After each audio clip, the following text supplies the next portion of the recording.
The staff went under the table, barricaded the door, turned out the lights, and were silent in the dark. Under the table? Under the table for 2.5 hours.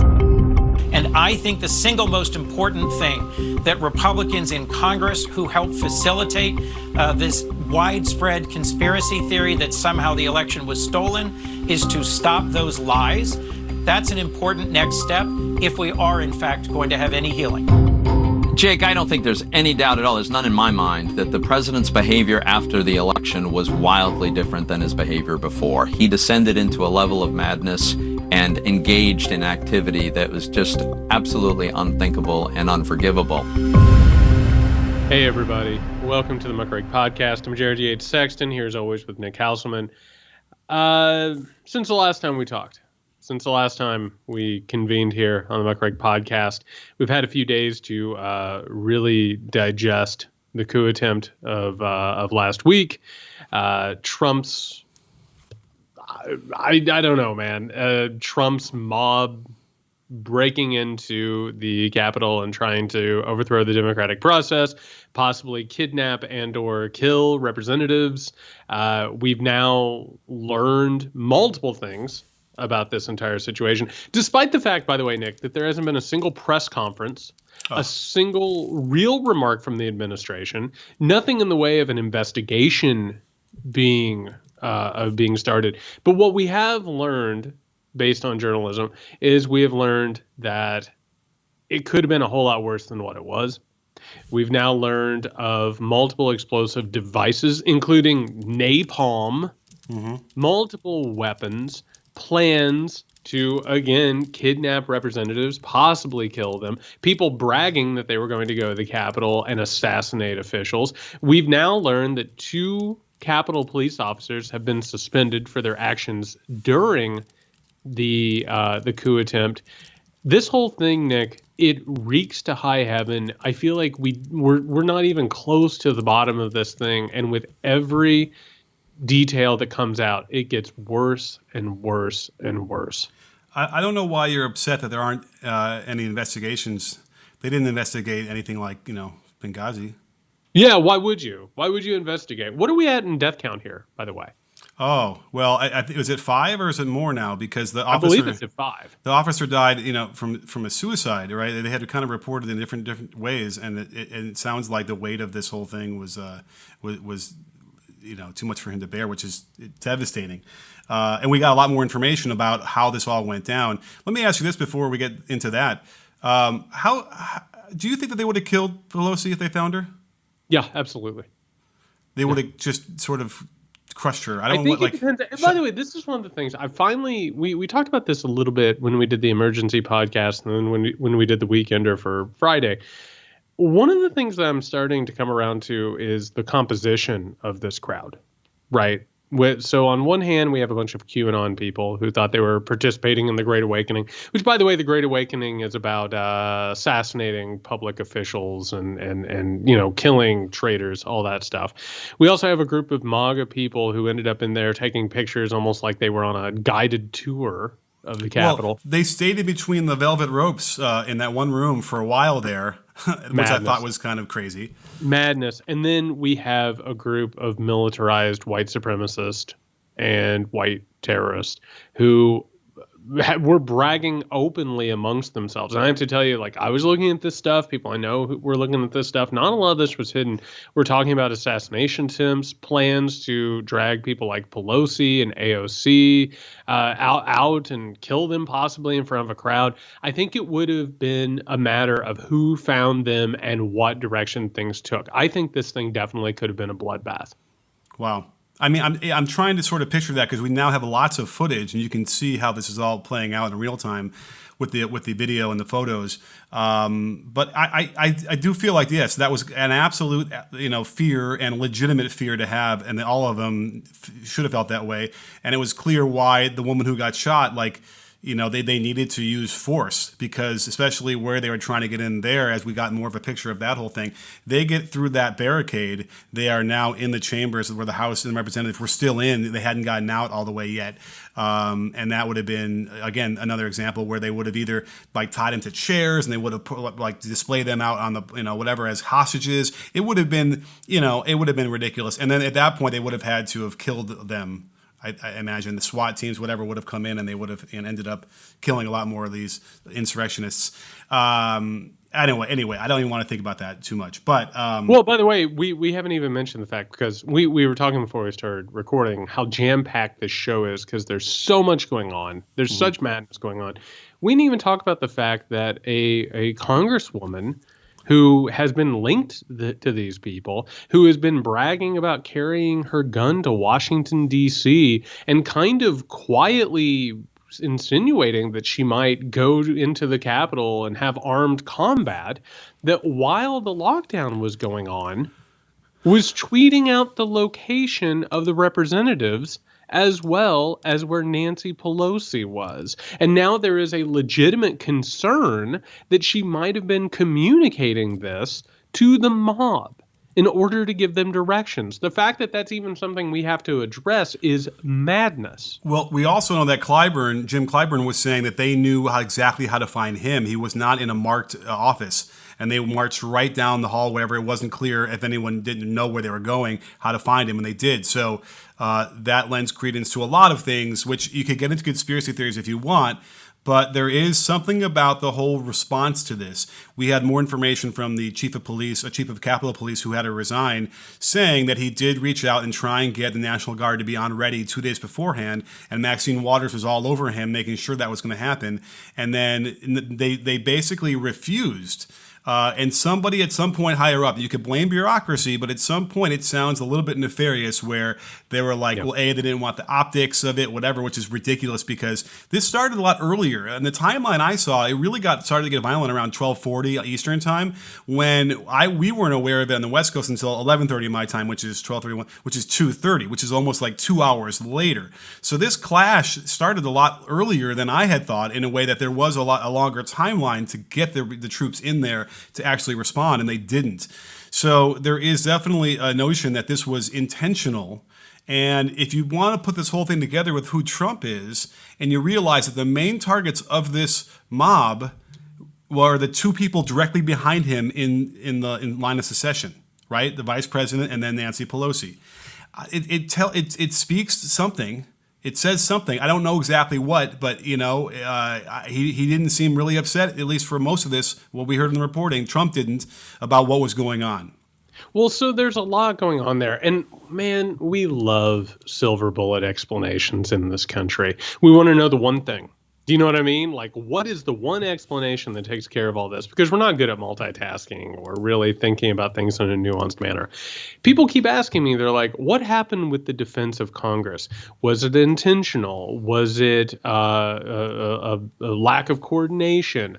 Did somebody mean to do this? Was it accidental? Did the crowd just get out of the way? It's all of the above. Some of these people were like, yeah, absolutely. Here you go. Have fun.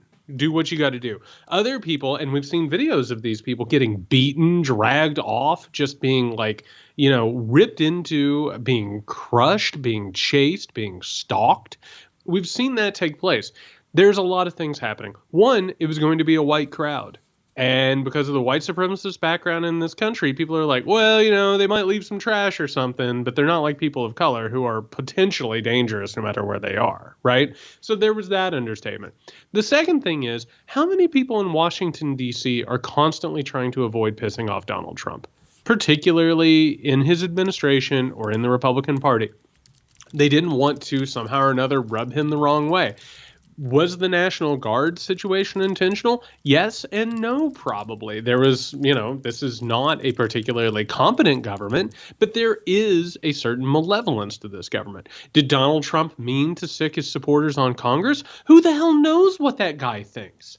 From one moment to the next, it could change. Who has literally any idea? But what we've heard over the past couple of days is he was more troubled that the PGA took away their major championship from his golf course than he was by the fact that he sicked a mob on his vice president and Congress. So, like, we can't tell what he thinks at any given moment or whatever. It's a confluence of things. And what came together here is the crazy awfulness of the Trump era. There is incompetence and there is malevolence, and those two things work hand in hand. Absolutely. And the thing is, when you study the speeches that he had right before the thing, and then you throw in Donald Trump Jr. and Rudy Giuliani, all the keywords are there. All of the trigger things that this has happened from are clearly there. And it's a twofold legal problem for them, which is why Trump had to go on and do this really ridiculous thing to the camera to try and supposedly stop this after it had already happened, which was that inciting violence, inciting mayhem like they did is illegal. You can't do that. Yep. But it's also an insurrection. It's a double thing. So he needs to be prosecuted for this. He needs to be impeached for this. Yes. He needs to be taken out of the office as it is. And anyway, we know that Pence won't do that. By the way, what does it say about this? With Pence, is probably his main motivation for not doing the 25th Amendment is because he's afraid that he's going to get assassinated. Oh, I guarantee that's up there. And by the way, what a absolute ridiculous thing it has been with Pence saying, well, I'm not taking the 25th Amendment off the table. I'm just, I'll wait and see if he does anything more unhinged than this. And it's like, the guy tried to kill you, man. Like he sent out a mob to kill you. We had a president of the United States of America sick a mob on his vice president and the legislative branch. And if, by the way, and I've been on the record of this, Democrats have now introduced one count of impeachment for inciting an insurrection. What we're looking at, so you'll be hearing this podcast probably tomorrow, which is Tuesday. Tomorrow, Congress is going to ask the administration to carry out the 25th Amendment. They're not going to do it. It's a ceremonial call. It's like trying to put on a show. Then on Wednesday, reportedly, is when they're going to vote on an impeachment. Donald Trump's dumb ass should have already been impeached by now. Right. Should have already been impeached. Well, it should have been taken care of the night that it happened. Period. I mean, listen, McConnell and Cruz and all these assholes should have shown up at the White House and told him, you have to step down now. It's time to go. Yeah. It's already as bad as it's going to be for you. You're not going to repair anything in the next 2 weeks. Go. You have to leave. And that's the other issue. He learned his lesson, by the way, from the first impeachment. The lesson was that there's nothing he can't do. No one will hold him accountable. So this fucking, Collins in Maine, who's like, oh, maybe he'll even learn his lesson. Yeah, he did. And this is what they taught him. And I don't, it makes perfect sense based on that experience why he wouldn't have any clue. I mean, listen, he was more upset about the classiness of these rioters, or whatever we got to call them. What are we going to call them? They're treasonous. They're traitors, I guess we'll call them. And he was much more concerned with their appearance and of whether they're classy or not. But the other thing about the you mentioned earlier about how these different factions of this group, was the cosplay paramilitary faction of this, which you can see them when they kill this officer. And they march up in one single straight line, much more. Everyone else is sort of milling about. It's a little bit less. It's a lot looser. Nick, if you watch the video, they're giving hand signals. They're giving signals with flags. This was not a completely spontaneous thing for these people. Right. And they have been talking for a very long time about what they would do if they were to ever actually confront the government of the United States. This was not an accident. This was not just totally spontaneous. And so the thing that really killed me was when you watch them beating, you can't see the officer in the angle from the one angle video you see, but they drag the guy out. There's like 20, 30, 40 officers in the foyer sort of, stopping everybody from getting in. I really don't understand why they didn't rush out there and grab him. And at that point, perhaps use a firearm or something to rush out there en masse with 5, 10, 20 officers and get their guy back. I suppose it was mass panic. I don't know if one of the officers was the guy who ultimately committed suicide, but that image has to be seared in their minds. Like, what were, they must have just panicked and frozen. And had no leadership. That's the other thing is, right? We saw these, and by the way, there was no leadership, but was leadership in the sense that we did see footage of the doors opening, them letting them in. And you even see one of the officers say, I don't agree with this at all, indicating to me that he was told by a superior, just let him in. And that certainly seems like a couple other officers got that same message too, as they pulled the barricades back and let them in and backed up. Meanwhile, the whole faction of other cops are sitting there wrestling and fighting in the inside the building with them until they couldn't anymore. If this doesn't have double the amount of investigations as Benghazi did, then it's a complete and utter failure. And it's too bad that we had to get to this point. How many of these do we have to happen? 9/11 happens, and we never heard, we couldn't even fathom that this would happen, and yet we find out 2 weeks later that there was all these reports. Everybody knew about it in the entire government that this was going to happen, and then they let it happen anyway. Yep. We now know from this incident on Wednesday that it was going on for months. We complete and clear evidence that this is going to happen and that was being monitored. And I don't know if we're going to have to chalk it up to just the ineffectual nature of a government and bureaucracy, or if it is on purpose. Well, it's all of it again. Part of it is the fact that people who should have known better. I was just tweeting about this before we went on the air, man. We've known for. I want to say the first instance that I've found is 2005, 2006 was the first report that told us that the number one threat in the United States of America was white supremacist and white terrorists. Yeah. It wasn't people of color. It wasn't Muslims. It wasn't foreign terrorism. It was domestic terrorism. And people who get those briefings, people who understand this stuff, they still went to their job and they still voted for Patriot Act shit. They still went and they voted, to crack down on people of color and Muslims and foreign terrorists or whatever, which basically Al-Qaeda was more or less a blown up fiction of the Bush administration. It is both, again, malfeasance, but also, and this is one of the larger problems here in America, is people are having such a hard time wrapping their heads around this, because to wrap your head around is to understand that America is flawed and that America is at a point of crisis right now. American exceptionalism isn't real. That's a fairy tale. That's something to listen to before you go to sleep to help you sleep at night. Mm-hmm. And what's more, you were sitting here and you were talking about these Republicans who needed to go and tell Trump that it was time to go. I just read this off to you before we got on the air. This is a Quinnipiac poll. Listen to this shit. 73% of Republicans polled say that Trump is protecting democracy. This is post coup attempt, by the way. 70% of Republicans say that the Republicans voting to reject the electors are protecting democracy. 73% of Republicans asked post-coup attempt believe there is widespread voter fraud and that the election might have been stolen, and Trump still enjoys a 71% approval rating among Republicans talked to. Also, by the way, YouGov found that over 50% of Republicans say Trump isn't responsible at all for the coup attempt. Now, if you want to parse that a little bit, we're probably should feel lucky that it went down to 71, because remember, he had a 90% approval rating, but just before this. So that's significant. But if you want to be done with the coup attempt, or I assume if you want to be done with it, you probably think it was probably a riot that spilled into the Capitol, right? You want to believe in these fictions. You have to look at these numbers and you have to recognize that there is an existential crisis in America. This is, and by the way, we were talking about this too. The FBI says there's going to be armed protests in all 50 states.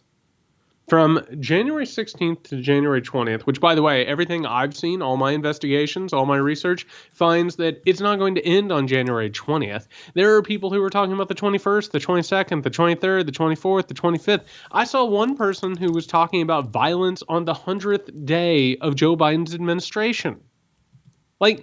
This is not over. This thing didn't just...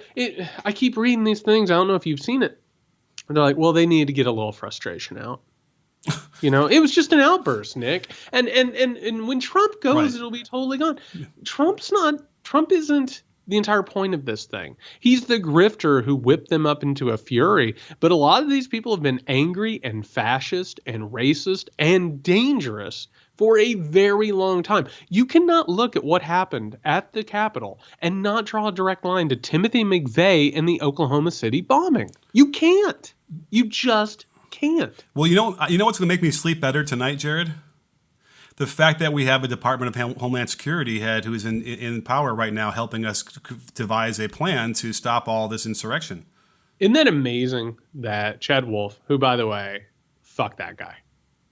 fuck that guy for his role in the BLM crackdown. Remember that asshole who was swaggering on Fox News every second they would have him talking about dominating the war space and all this bullshit, right? Like what a profile and courage that asshole is. Has now resigned, which means we're not even going to have an acting Homeland Security director while we face this threat and leading into the inauguration. By the way, real fast for those who haven't seen it, Secret Service officers have had to be moved around because they've been seen as dangerously loyal to Donald Trump.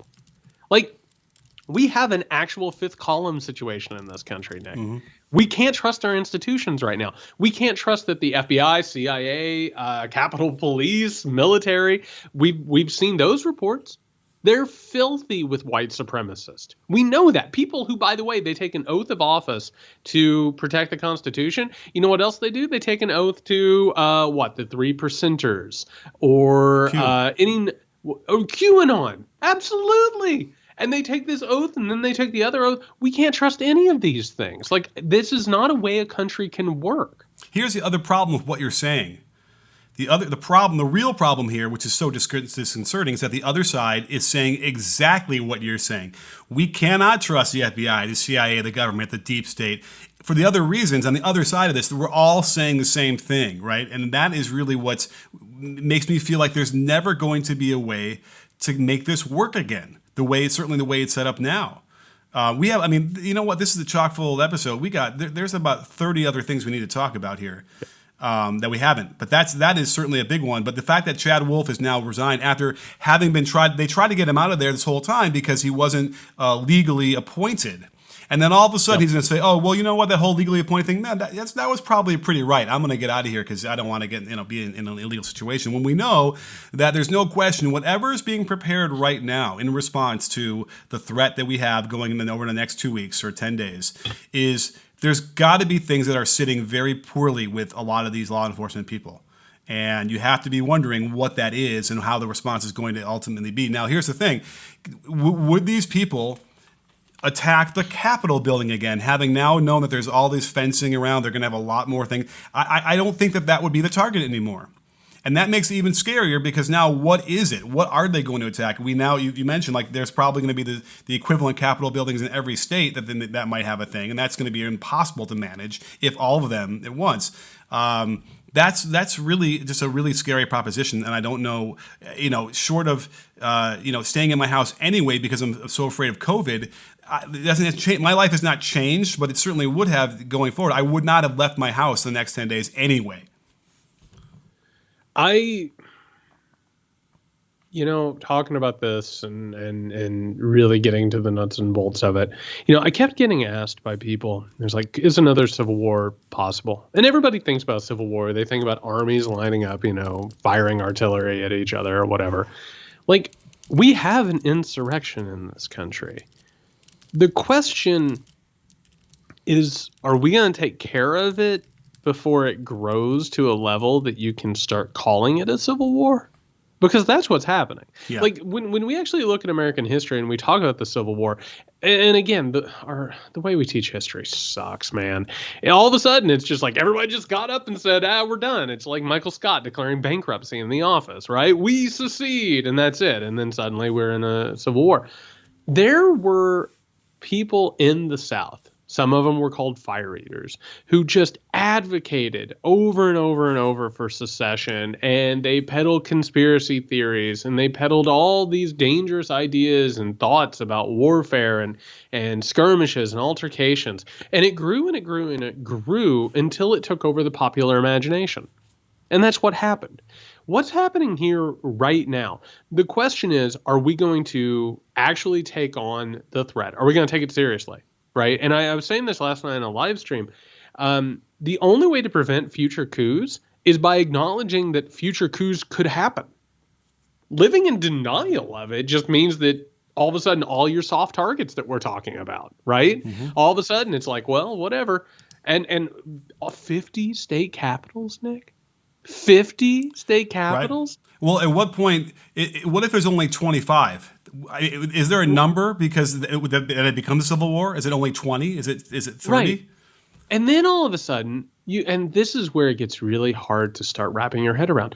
How many fucking Republican governors have been live action role playing as seditionists? You know what I mean? Like, and on top of that, we've seen that they are totally fine with allowing hundreds of thousands of Americans to drop dead of COVID. Like, there's so much blood on so many of these people's hands because they want to pretend like they're tough guys. They want to pretend like they're loyalists to Trump. All this stuff. It's all a big pretend game until it's not.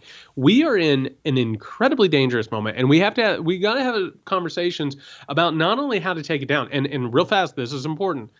I'm not advocating for a new Patriot Act situation. I'm not advocating for more surveillance. We have more than enough shit on the books to take care of this. We have to take it seriously, but we can take care of it. And then finally, we got to talk about how to de-radicalize this country and actually figure things out going forward. Because I'll tell you what the Forever Wars taught me, Nick. I don't know about you. They taught me one big, giant lesson. And that's you can kill as many terrorists as you want. But that doesn't mean that you have less terrorists. Right. That means that you get more. If you don't take care of the material conditions that are radicalizing people, they don't just go away. As you kill them and their children and their families, it grows and grows and grows and grows. And these people already have martyrs. They already have symbols. The movement is coalescing. You cannot ignore this anymore. And you can't just kill them or lock them up and make it go away. That's not how this stuff gets taken care of. I say a prayer every day that nothing happens between now and the inauguration outside of this country as well to cause a crisis, because can you imagine? Why wouldn't it?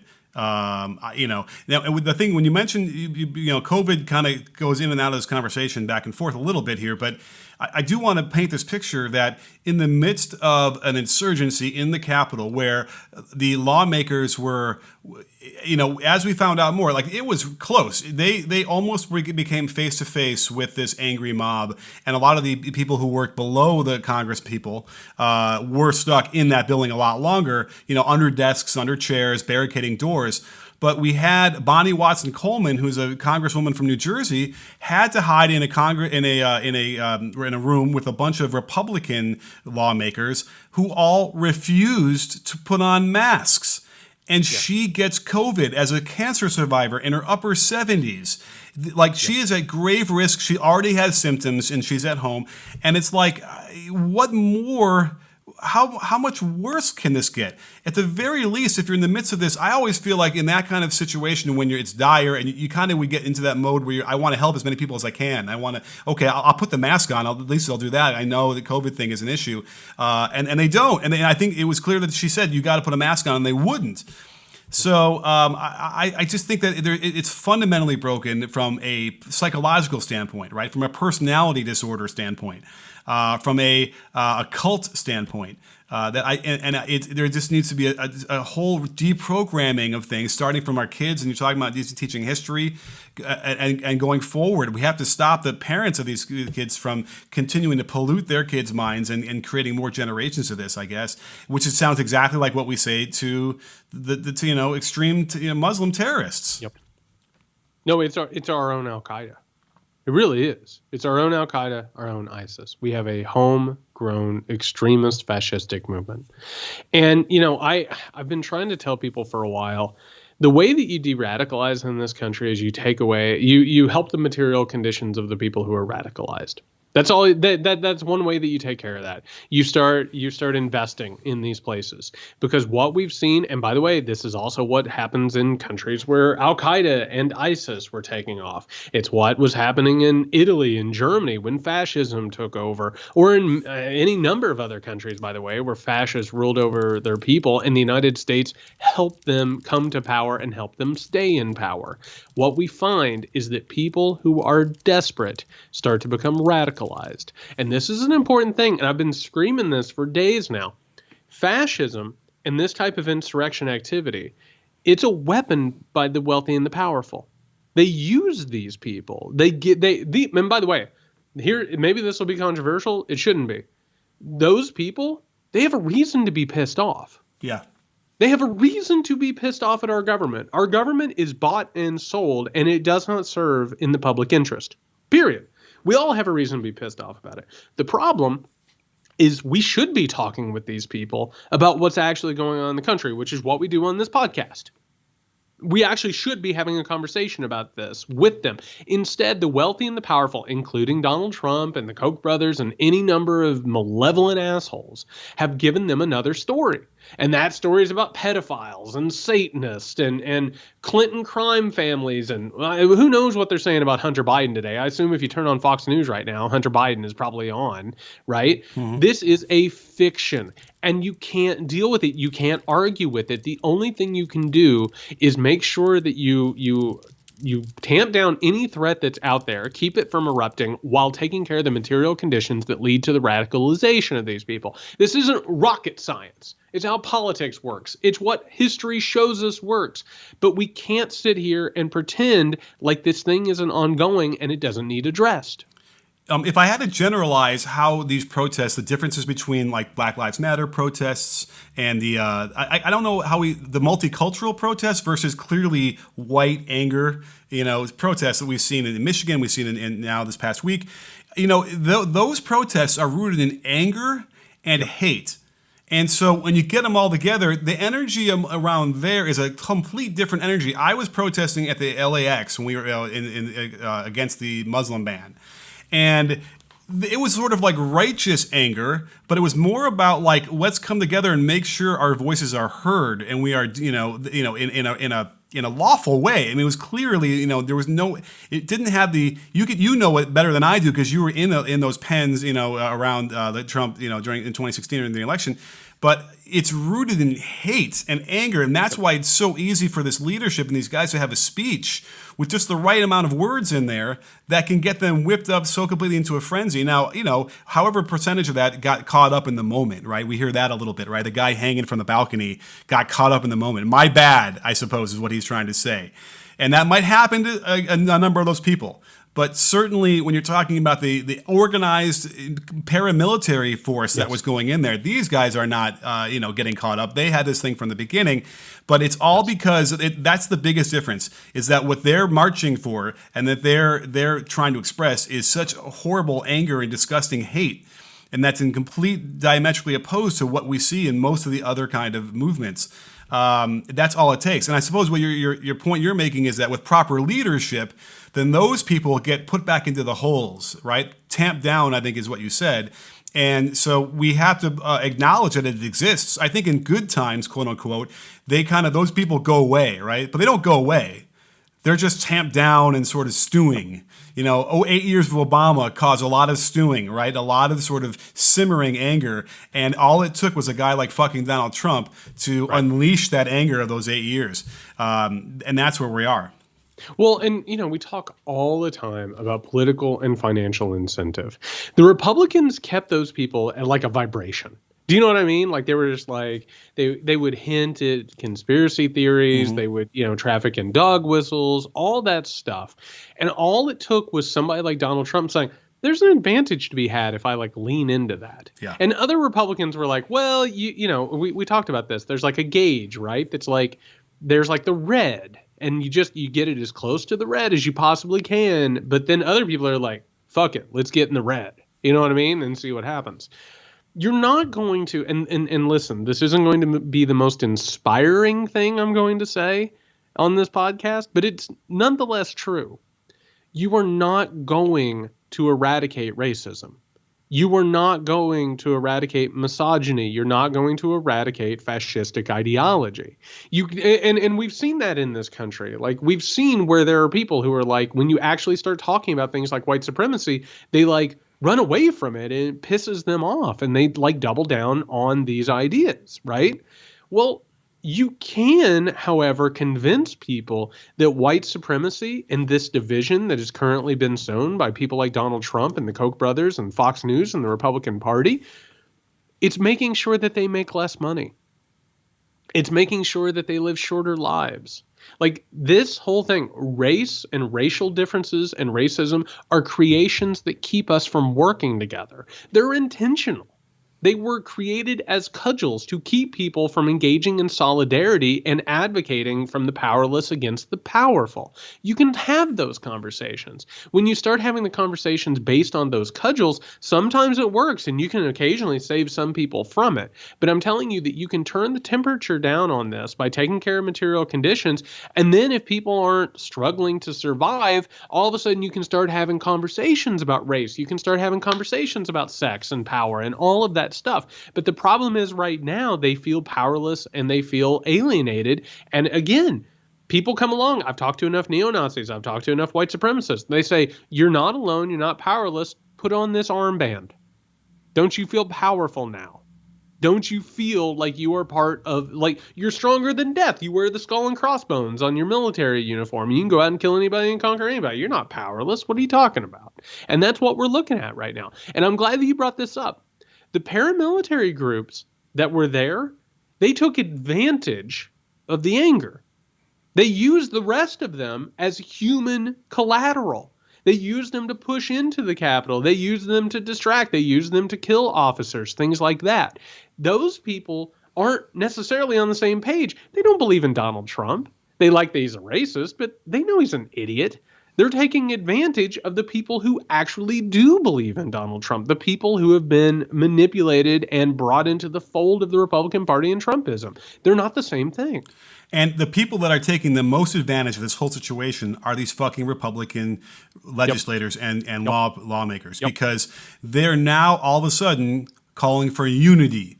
And anything, anything else is censorship, and anything else is just, you can't put us down for having our own opinions, and that's really, and they always say this, oh yeah, keep saying that, Trump's going to win again. You'll see, like whenever you try and criticize him for racism or misogyny or any of these terrible things you're not supposed to be as a human, but that's that's an affront to them and to this notion of unity. And so you have these guys like Marco Rubio who keep coming out there and trying to slam Biden for calling out Trump for what he's doing, and you have Cruz. It's so disgusting. And Hawley and these guys are going to be seated as senators. They're not going to get kicked out like they should. They should not be seated. They should not have this position. And there's almost a notion that maybe they can have a recall. I know they have recalls of governors. I don't know if you can do recalls of senators, but it seems like there might be a notion in Missouri where they could not be seated. But here's the other thing that's coming out too from all of this. Now that we're realizing who organized this whole thing, you're on the hook legally potentially for that. Charlie Kirk, Turning Point, had a deleted tweet that said he had 80 buses that's busing these people in. And then you have Clarence Thomas's wife. Yeah, Ginny. Multiple conservative PACs contributed to this thing. And by the way, you again going back to like the Timothy McVeigh, the line from the Oklahoma City bombing to this situation, there's a line from 2010's Tea Party which was cultivated, created, and focused as a weapon by the Koch brothers to deregulate and lower their own taxes and to drive America to the right. There is a group of people who are wealthy and powerful who have created this situation and played it like an instrument. You're absolutely right. There are people who put people in this situation and riled them up. Fox News has blood on their hands. Canadian Ted Cruz has blood on his hands. All of these people who have profited off of it. Jim Jordan, who today was talking about bringing the country together. Jim Jordan. Great. Was talking about bringing the country together. Yeah, you want to bring the country together, put Trump in jail.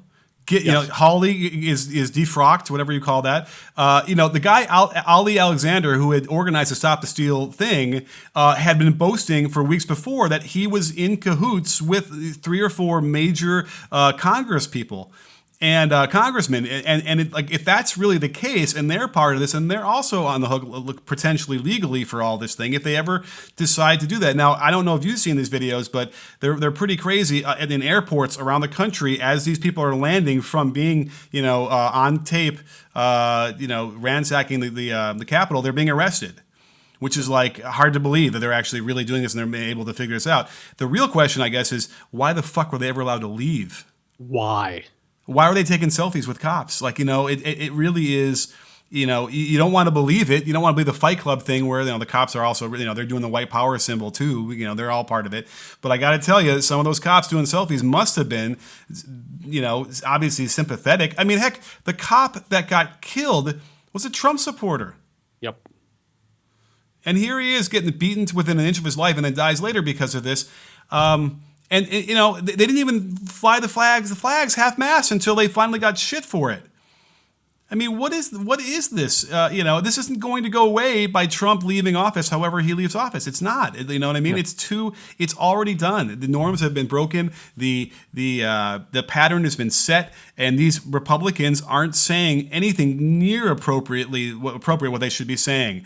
I don't see how it gets worse. So what you're saying is the 71% of the Republicans that approve of Trump still right now.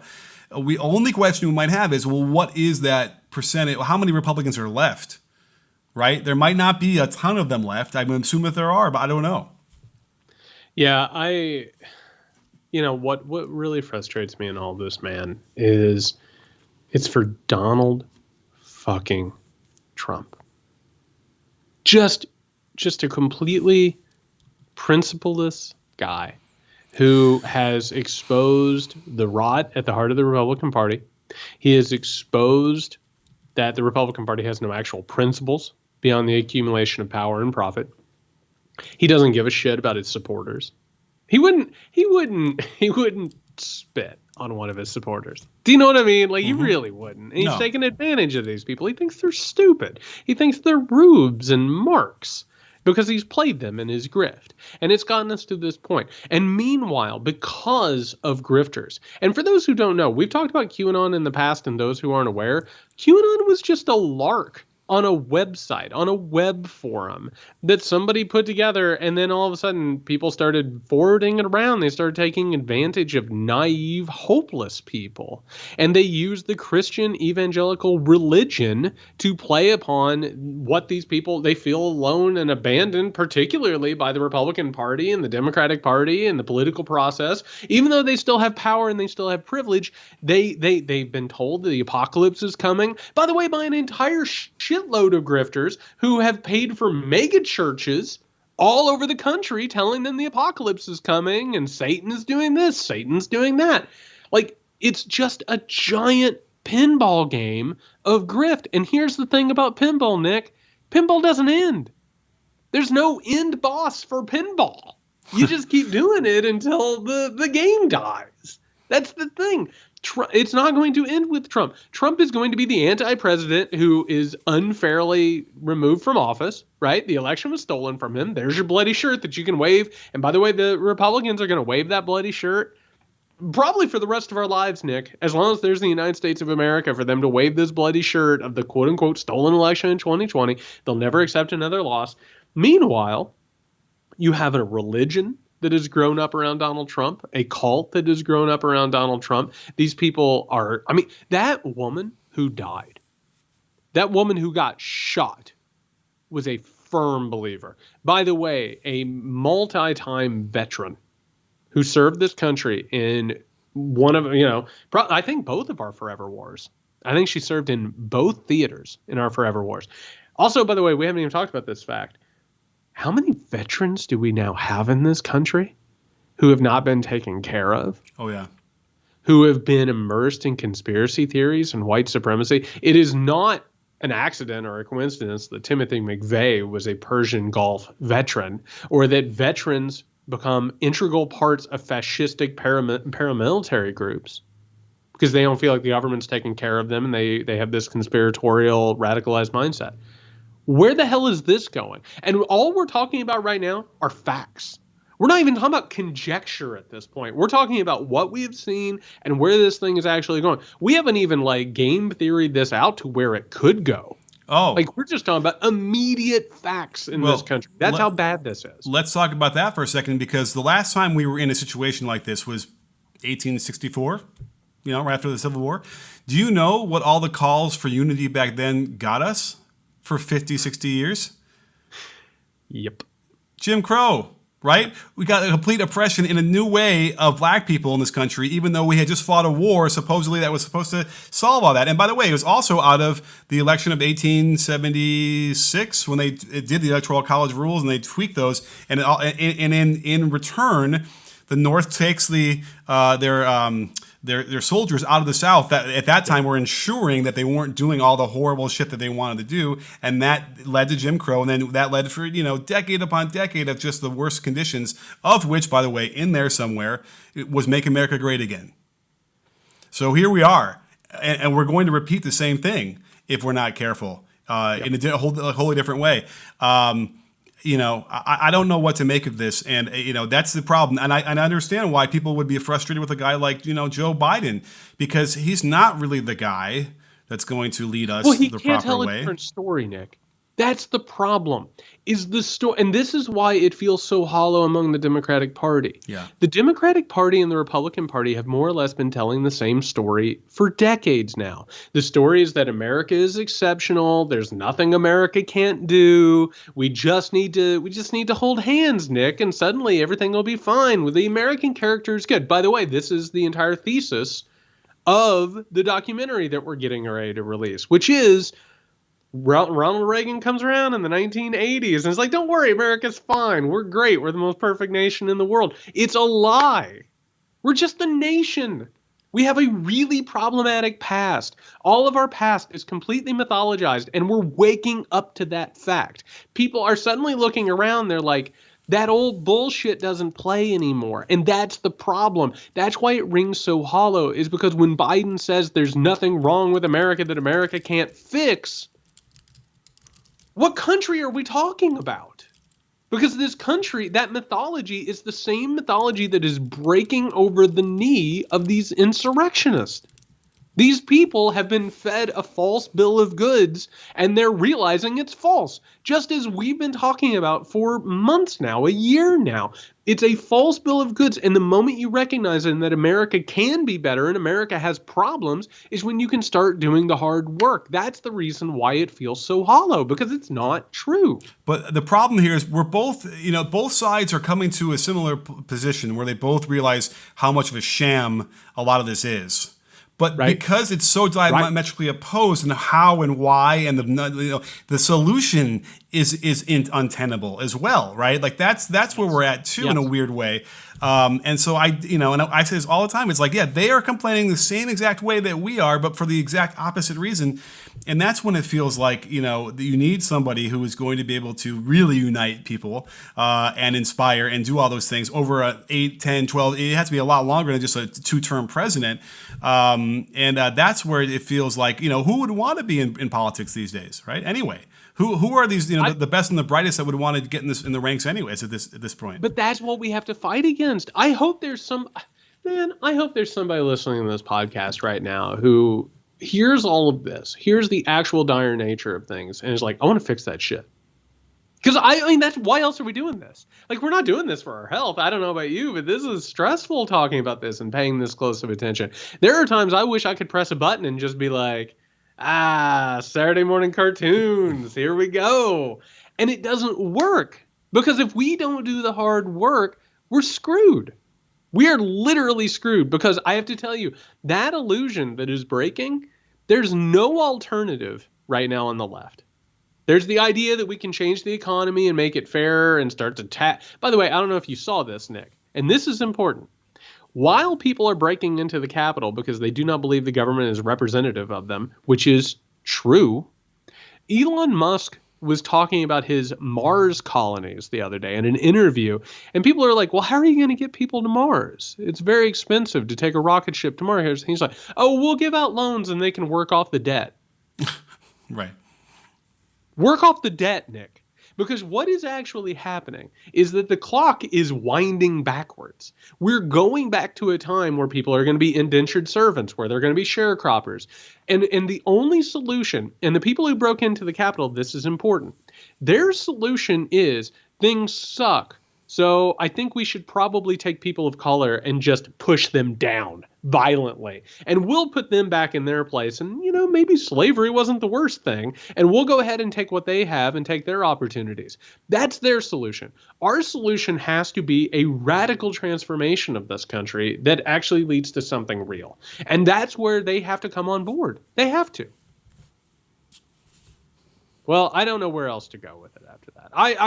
I don't know, Nick. I have hope. Do you have hope? Do you have a little bit of hope? It's the slightest sliver that it pops up, like life.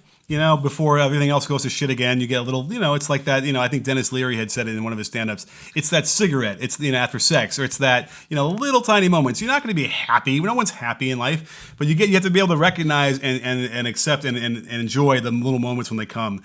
And, we got a couple. We got Biden winning. We got Ossoff and Warnock winning. I mean, those are things to be encouraged from and build on. We do, and by the way, like I'd be remiss if I didn't say that. Like we have a really good group of people who listen to the show and are supportive and kind and loving, and I think that's important. And the fact is, people are waking up, and history tells me this: things get really bad and really shitty before all of a sudden we have a reaction to it. Like, that's the thing. There is anger right now. If you want to take anything from this that's positive, understand that, like, anger erupting in the public sphere means that people are tired of the bullshit. That doesn't mean that good things are going to happen because fascists come in and scoop them up and radicalize it. But I have hope. I really, really do. And I hope you do as well. We're going to be back later this week. A reminder that our Friday show, The Weekender, is now a Patreon exclusive. If you haven't already, go over to patreon.com/muckrake podcast. You'll get that, tons of other stuff. We have Q&As, we have live shows, we have get-togethers, we have live streams, and way too much free activity over there. But if you will, go over to patreon.com/muckrake podcast. In the meantime, again, knock on wood, no emergency podcast. My God, man, I could use a little bit of a week off. I think we're going to have one.